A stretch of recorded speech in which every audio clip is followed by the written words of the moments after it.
ito na naman ang pa-order ni Inday Jennifer sa araw ng linggo. Ito palang customer ko kasi nga, nung pag-pick up na ba sinabihan niya talaga ako ba na, alam mo, every message ko, tinatagalog mo ako kasi ganito kasi yun. Akala ko naman kasi, yung diretso mag-inquire, tapos kasi nga ubi cake, diba? Hindi ubi cake, diba? Nasa usap na ni Inday Jennifer na Pinoy, o di, gaya na minsan ng Spanish bread. Akala ko rin kasi Pinoy, pero ibang lahi. So, pasensya naman po sa aking customer kasi nga, alam niyo naman kasi yung English ni Inday Jennifer 75 lang.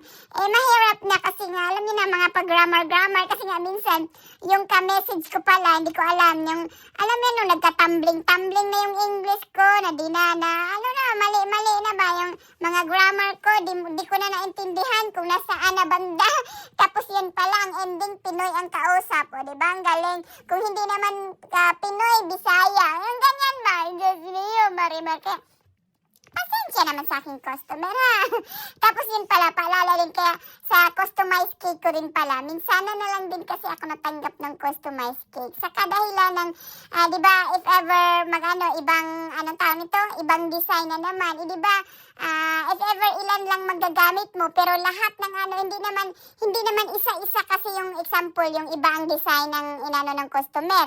Tapos yung ibang gamit nun, hindi mo na magagamit. Yun ang kadali. Dito kasi, easy lang. Kasi nga may bulaklak na ako nung noon pa ba. Kasi nga, diba, uso nga yung bulaklak. As in, marami na. Ilan na rin kasi ako na tinanggihan sa customized cake. Kasi for example, yung normal cake natin na 10 inch, 45. For example naman itong customized cake natin, 80. So, i-minus mo na yung 45 sa 80, so 35. So, i-minus mo yung 35 sa cake box, sa bulaklak, sa butter, at saka mga kung ano-ano pang dinesign mo dyan. So, magkano kung tutusin, magkano na lang kung may natira pa sa yung 35 pound.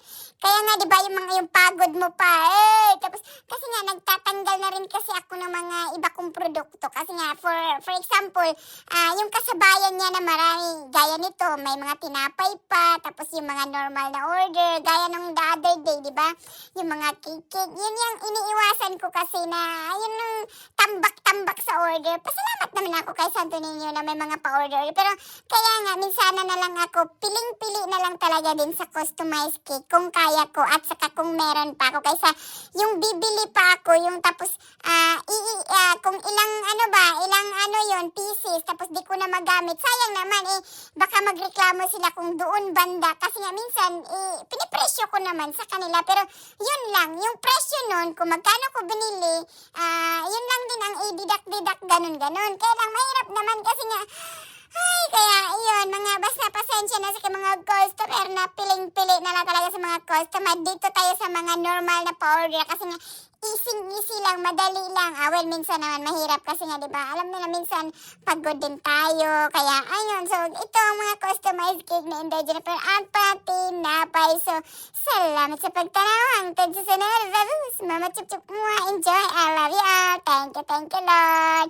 Ang babait ninyo. Thank you. Bye.